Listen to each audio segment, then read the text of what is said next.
Shalom keluarga damai, kita berjumpa di dalam Sapaan Damai Sejahtera 6 Mei 2024. Mari saat ini sebelum kita merenungkan firman Tuhan, kita berdoa. Tuhan Allah Bapa kami bersyukur sekali lagi ketika kami boleh kembali merenungkan firman-Mu ya Tuhan.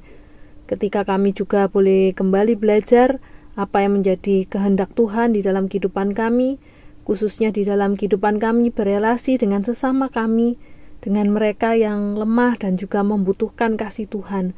Biarlah kami diajar, biarlah kami dituntun melalui firman-Mu untuk kami menjadi anak-anak Tuhan yang dapat memancarkan terang dan kasih Tuhan bagi orang-orang di sekitar kami. Saat ini kami membuka hati kami untuk merenungkan firman-Mu. Di dalam nama Tuhan Yesus kami berdoa. Amin. Bacaan kita pada hari ini diambil dari Matius pasal 25 ayat yang ke-35. Saya akan membacakannya. Sebab ketika aku lapar, kamu memberi aku makan. Ketika aku haus, kamu memberi aku minum. Ketika aku seorang asing, kamu memberi aku tumpangan. Sedemikian jauh bacaan firman kita. Keluarga damai yang terkasih dalam Tuhan, di dalam kehidupan kita sehari-hari, tidak mungkin kita terlepas dari orang-orang yang sebenarnya membutuhkan kasih ataupun uluran tangan kita.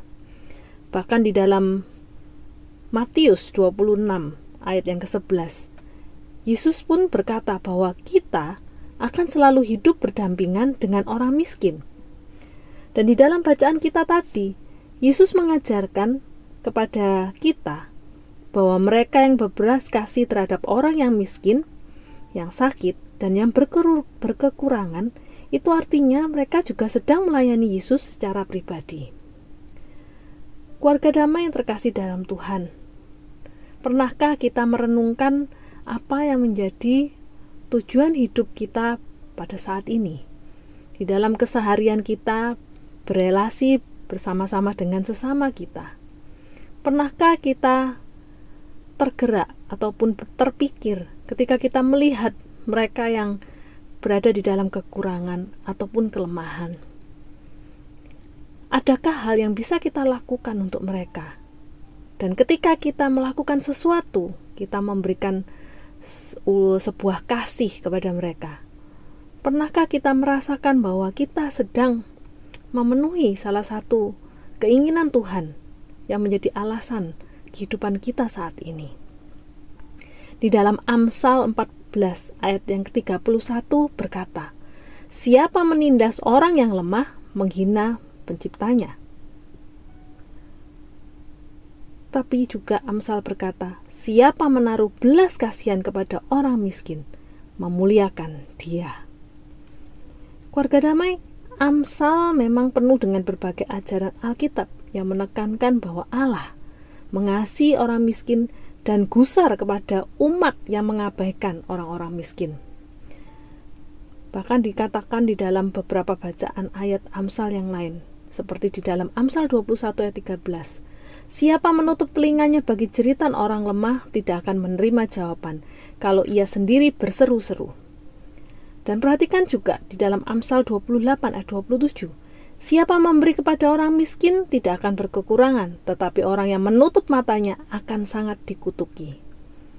Keluarga damai, tidak hanya di dalam kitab Amsal, di dalam beberapa ayat-ayat di Perjanjian Lama pun, bahwa orang-orang yang hidup dengan tidak memperhatikan sesamanya yang membutuhkan, itu menjadi orang-orang yang dikatakan orang yang berdosa.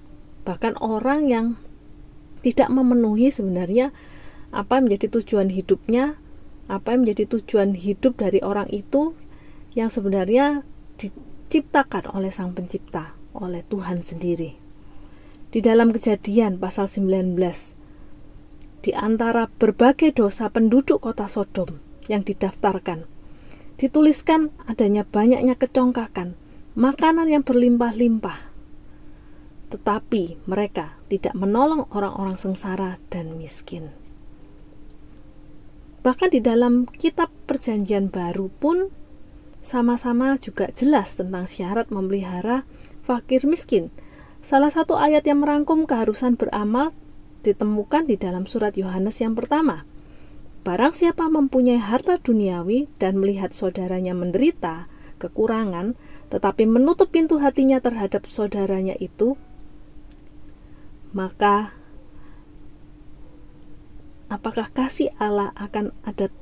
bagaimanakah kasih Allah dapat tetap di dalam dirinya?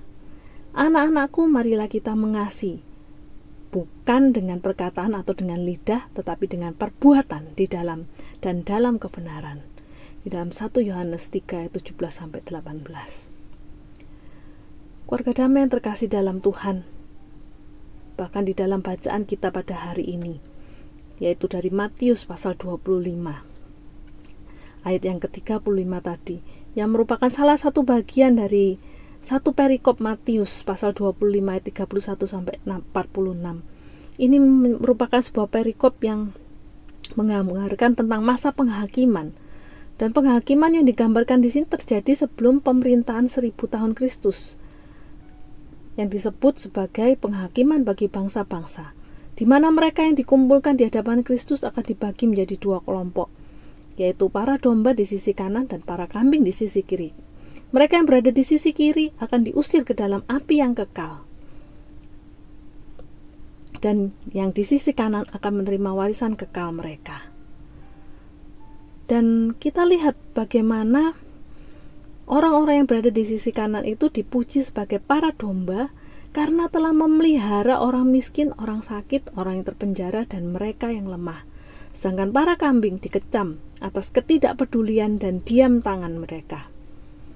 Ketika orang-orang saleh menanyakan kapan mereka melakukan hal-hal ini, Kristus menjawab, "Aku berkata kepadamu, sesungguhnya segala sesuatu yang kamu lakukan untuk salah seorang dari saudaraku yang paling hina ini, kamu telah melakukannya untuk aku." Keluarga damai memang jangan disalah tafsirkan, bahwa akhirnya perbuatan baik para domba terhadap kaum miskin itulah yang akhirnya mendatangkan keselamatan. Tidak. Namun, perlu kita perhatikan bahwa perbuatan baik mereka itu menjadi sebuah buah atau bukti keselamatan mereka oleh karena kasih karunia. Intinya adalah bahwa ketika seseorang atau umat Tuhan berkomitmen pada Kristus, itu seharusnya selalu ditemani dengan bukti kehidupan yang diubahkan. Keluarga damai bahkan penting untuk diingat bahwa kita sedarinya diciptakan untuk berbuat baik. Seharusnya ada pekerjaan-pekerjaan baik yang dihasilkan oleh anak-anak Tuhan. Itu merupakan sebuah buah dari kehidupan iman yang sudah mempercayakan dirinya kepada Tuhan Yesus Kristus sebagai juru selamat.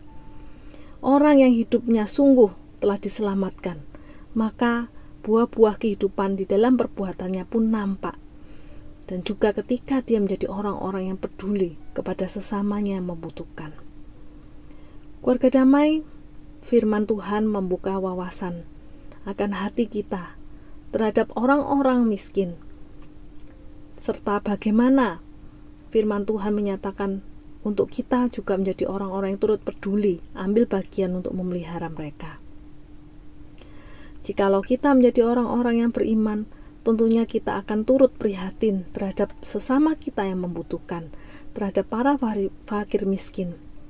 Yesus memerintahkan supaya kita saling mengasihi, dan tidak ada cara yang lebih baik menunjukkan kasih dan kemurahan Tuhan selain dengan mengulurkan tangan kepada orang-orang yang paling hina yang ada di antara kita. Amin. Mari kita berdoa. Bapa kami yang di surga, kami bersyukur jikalau hari ini kami kembali boleh belajar melalui firman-Mu ya Tuhan, yang boleh menunjukkan kami apa menjadi keinginan Tuhan untuk kami hidup tidak serta-merta begitu egois, kasih yang hanya mementingkan diri kami sendiri, tapi kami pun juga boleh memperhatikan sesama kami, mereka yang membutuhkan. Itu menjadi sebuah buah-buah ucapan syukur kami atas keselamatan yang Tuhan berikan kepada kami. Maka sudah seharusnya kami pun membagikan kasih Tuhan, terutama kepada mereka yang membutuhkan. Tuhan, ajarlah kami untuk hari ke hari semakin serupa dengan Engkau. Di dalam nama Tuhan Yesus kami berdoa. Amin.